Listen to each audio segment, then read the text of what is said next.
Had a good afternoon. We had a little bit of rain over at our place. I don't know if anybody else got some of that rain. It was thundering and lightning for so long. I told Jessica I was going to be kind of frustrated if we didn't get any rain out of that, because it looked like, and it did. We got a little bit of rain from it. So grateful for the storms. I love storms. Love listening to the thunder. Enjoy doing that, especially on a Sunday afternoon. This morning, I wanted to say something real quickly before we begin.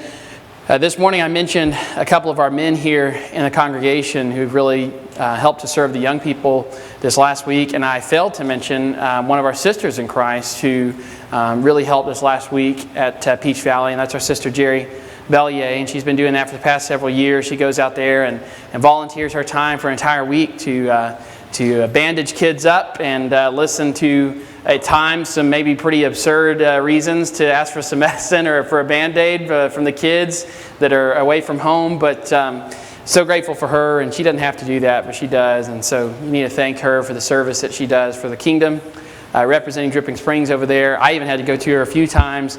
I think on the second day of camp, I just had a killer headache all day. And I went to her like 3 different times asking for some Tylenol, but I appreciated her giving me those. A lot of times in current Christian theology, current Christian doctrine, when people are talking about God and trying to know God, we're talking about that, for example, in our Bible class on Sunday morning, and Jay and Charles are doing an excellent job partnering in that class. And I think it's such an important class because many times we don't truly know God. We might know about God, or we maybe know about God and His character, but sometimes it seems as in the church we don't really delve into an in-depth study of God's character and His person. And I think that that's so important because the reason that Jesus came to this earth so that we can know God, John chapter 17 and verse 3, and therefore have everlasting life. But the problem in most of Christianity today is that people have a skewed view of who God really is. They may at times view the God of the Old Testament as severe and hard, and the God of the New Testament as one of love and grace. And what they fail to recognize is that that's a false dichotomy, it's a false conflict. Because the God of the Old Testament is the same God as the God of the New Testament. And although at times we might see His severity, it seems at more times in the Old Testament, in reality you see those cases of severity in the New Testament as well. And one writer said that the reason that we are so startled when God acts out, for example, against Nadab and Abihu or against Uzzah and strikes them down for their sin, that the reason we're startled from that is because we're used to God acting in grace. Because technically, God should treat us all that way. Whenever we sin, we should be struck down immediately. And yet God doesn't do that. He constantly acts in grace and in mercy and in patience. And so when He actually acts in justice towards sin, the way that really He does as a holy God, we're startled by that. Because we're used to grace being the normative of God. But when we look at the Old Testament, I think it's important for us to recognize moments where we do see the tenderness and the love of God. I think that we've seen the proper balance of who God is as we've studied through Hosea. We have seen, as Paul talks about in Romans chapter 11 and verse 22, both the goodness and the severity of God. Last week we looked at, or a week or so ago, whenever that was, we looked at Hosea 9. That was a very severe chapter in which God was talking to them about the consequences of their sin and how they were pursuing good outside of Him, and that ultimately there was no good and there was death and sorrow because of that. But in Hosea chapter 11, we see the tenderness of God. We see the love and the compassion and almost the struggle that God is dealing with as He deeply loves Israel, but is also very angered over their sin and over their wickedness. And so this evening, I want us to look at Hosea chapter 11.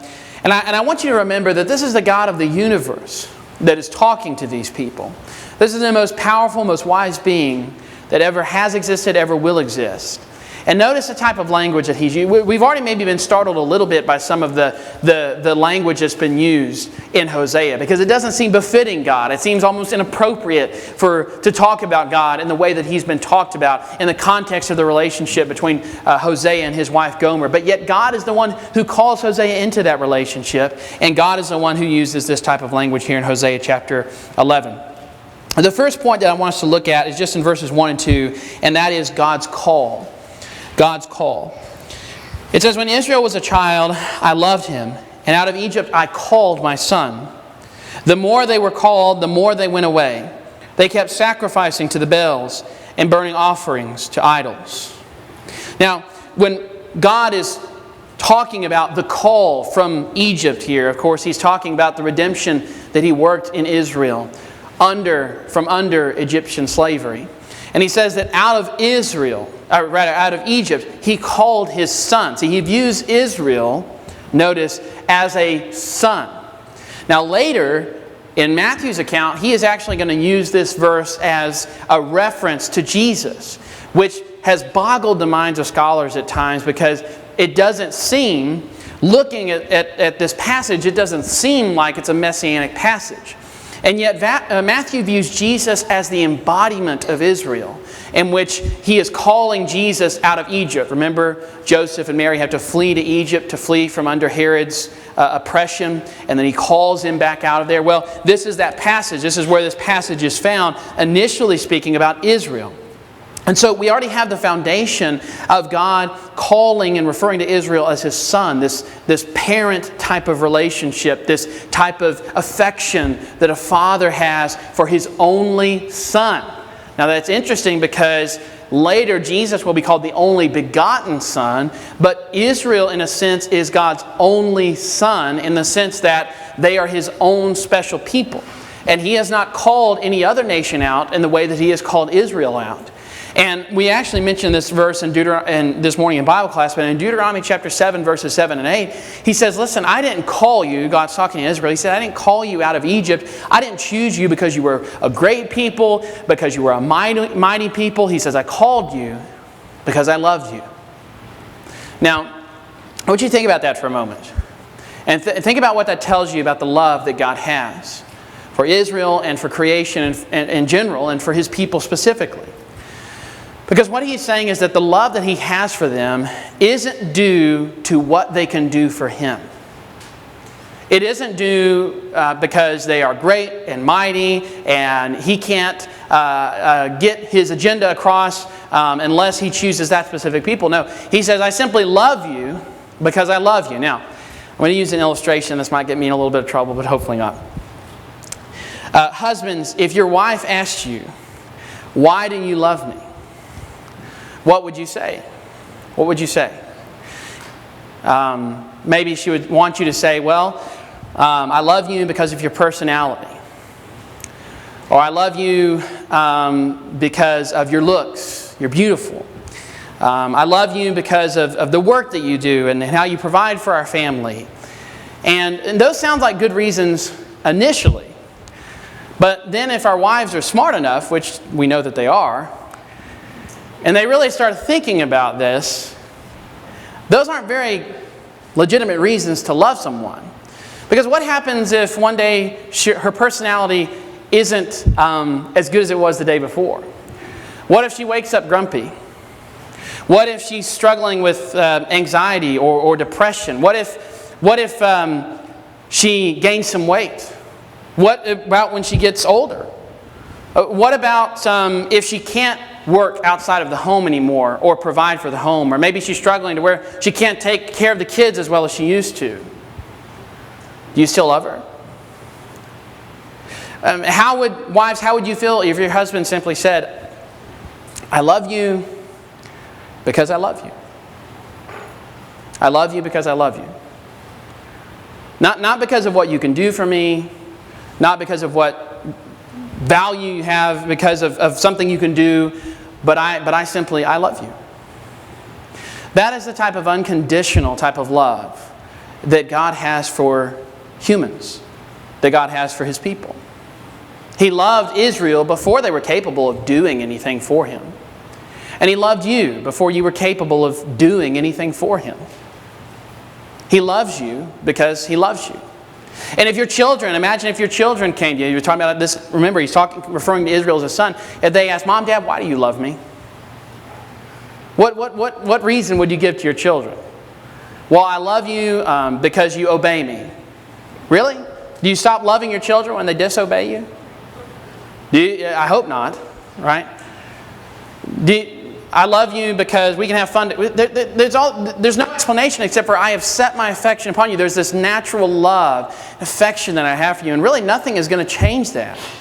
And that's what God is trying to tell Israel. Yes, they've rebelled against Him. Yes, they've sinned against Him. And because of His holiness and because of His justice, He has to punish that. He has to punish them because they've gone off course and they're going into wickedness. And He wants to draw them back out of that. But that does not change His love for them. He still deeply, deeply loves them. And notice He says, the more they were called, the more they went away. Now that's a deeply personal statement there, in which God is looking back over the history of His relationship with Israel, and He's saying, the more I reached out to them, the more they rejected me. The more I tried to have a relationship with them, the more they spurned me. Have you ever had someone in your life that you have tried and tried and tried to have a relationship with, but they just keep pushing you away? They don't want to have anything to do with you. They don't want to further that relationship. The pain that causes, that's the type of rejection that God is feeling right now. The type of pain He is enduring because of Israel. And the type of pain that He endures in the deepest part of His being when we continually reject His hand of grace in our life. When we reject that relationship with Him. So there's God's call. Next we see God's care. Look at verses 3 and 4. Yet it was I who taught Ephraim to walk. I took him up by their arms, but they did not know that I healed them. I led them with cords of kindness and with bands of love. And I became to them as one who eases the yoke on their jaw. And I bent down to them and fed them. Notice the type of language that God uses to describe His relationship, kind of establishing on that foundation of the Father-Son relationship. He says they're worshiping Baal. They're following after Baal, but I taught them how to walk. Now notice what He's saying. He's saying they're acting as if I'm not their dad. I'm not their father. Right? Imagine, fathers, the hurt and the pain that you would feel if all of a sudden your kids grew up and you did everything you could to have a relationship with them, and all of a sudden they start calling another man father who they've had no previous relationship with. The pain that could cause. And God's saying, I raised them. I held their hand when they were learning how to walk, and I fed them. I stooped down. The idea of kind of a father having to stoop down and feed his children. He said, when the yoke was too heavy, and I saw that, I came and loosened that yoke on them. That's who God is. And can you already begin to see that this God that we see in the Old Testament is a deeply loving and gracious God? He is the same God that acts in the New Testament in the person of Jesus Christ to bring redemption and to loosen the yoke of sin and the burden that is upon us. This is the care that God has for Israel and the care that God has for you. And whenever you turn to idolatry in your life, whenever you turn to sin, God's looking at you. And yes, He is angry at sin, but He's deeply anguished over that because He says, I'm your Father. I'm the one who taught you how to walk. I'm the one that has that. We're going back to the Bible class this morning, the jealousy of God. He's rightly jealous over that affection. Just as a husband would be rightly jealous over the affection of his wife or the affection of his children. That's a righteous jealousy that He has for us. And so we see God's care. Thirdly, we see God's compassion. Notice in verses 8 and 9. Now this is kind of where the anguish of God and the kind of struggle we see within Him almost kind of reaches its climax here. How can I give you up, O Ephraim? How can I hand you over, O Israel? How can I make you like Admah? How can I treat you like Zeboim? My heart recoils within me. My compassion grows warm and tender. I will not execute my burning anger I will not again destroy Ephraim, for I am God and not a man, the Holy One in your midst, and I will not come in wrath. Notice, previously in chapter 9 and chapter 10, pretty severe words of judgment. And God is acting as if I'm cutting Israel completely off. And we've talked about this contrast where in Hosea, where on one hand God will say, I'm done, I'm through, but then he comes back in the next chapter, he says, but I'm not really through. In the previous chapters, he said he was going to cut off their children. That is, there will be no future generation of Israelites. But now he is coming back and saying, but how can I really do that? How can I give you up?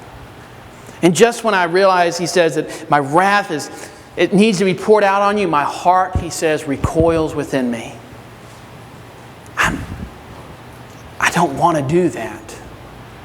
And my compassion and my tenderness grows for you as I look upon you and I think about our relationship. And therefore, I'm not going to pour out my wrath. Now, is God going to pour out His wrath on Israel? He is. But what He means by that is He is not going to fully extend the quantity of His wrath on Israel, because if He did, He would completely obliterate them. What He is meaning, as He says throughout all the other prophets, He's going to preserve a remnant. He's going to keep them there. And so you see this kind of struggle. As a parent, maybe you have felt that struggle, the struggle of frustration with your children, but also this tender compassion and love. And that's what God is struggling with here, if you want to call it that. You know, we talked about anthropomorphism this morning, kind of trying to see into the mind of God and understand His mind. That's what we're trying to do here. He loves them, and yet He realizes that they are deeply, deeply wicked. And yet He almost, it seems, God is saying, but I can't help myself. How can I give you up? I love you. As He tells, as we looked at this morning, Jeremiah 31 and verse 3, He says, I've loved you with an everlasting love. As He says in Isaiah chapter 54 and verse 10, He says that mountains may depart and the hills be removed, but my steadfast love shall not depart from you. My covenant of peace will not be removed, says the Lord who has compassion on you. I love that verse. It says the mountains, He says, are going to crumble away to dust before I stop loving you. They don't deserve it. They are the most unlovable things in the universe right now. And yet God has set His affection on them, the care that He has for them. And then fourthly, and finally, the cry of God. The cry of God. Verse 10, they shall go after the Lord. He will roar like a lion. And when He roars, His children shall come trembling from the west.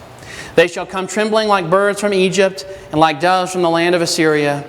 And I will return them to their homes, declares the Lord. Ephraim has surrounded me with lies, and the house of Israel with deceit. But Judah still walks with God, and he is faithful to the Holy One. Notice God says that, yes, they're going to go to Assyria, they're going to go to Egypt, but as we have seen over and over, the cadences of Hosea is judgment and steadfast love, judgment and mercy. Yes, He is going to have to punish their wickedness, but He is going to roar like a lion. Notice that brings trembling to the nations, because God's calling His people, and you better not get in the way of God calling His people back to Him. But it also brings trembling to His children. He says they come back, but they come back trembling. They're walking in reverence once again. They're walking in fear. And what this shows us is that the captivity that God is about to pour out on Israel and later on Judah has a redemptive purpose. It's not simply to end Israel or Judah, but it's to redeem them, to cause fear and reverence in them once again, so that they can come back into the covenant that God is trying so desperately to call them back to. There is no denying that if you're honest with Scripture and you're truly seeking it with a willing heart, that you're going to see that the God of the Old Testament is the same as the God of the New Testament. Deeply loving, deeply holy, deeply righteous, deeply just, deeply sovereign, and deeply engaged in reaching out to humanity and calling them into a covenant of love and loving them and loving us, not because we're good or great or grand, but simply because He loves us. Would you respond to that God of love this evening, that God of righteousness and holiness? Give your life over to Him. Submit to Him in obedience to the gospel and to the word of Christ. If you would be willing or have any need, any desire to come forward at this time, please come forward as together we stand and as we sing.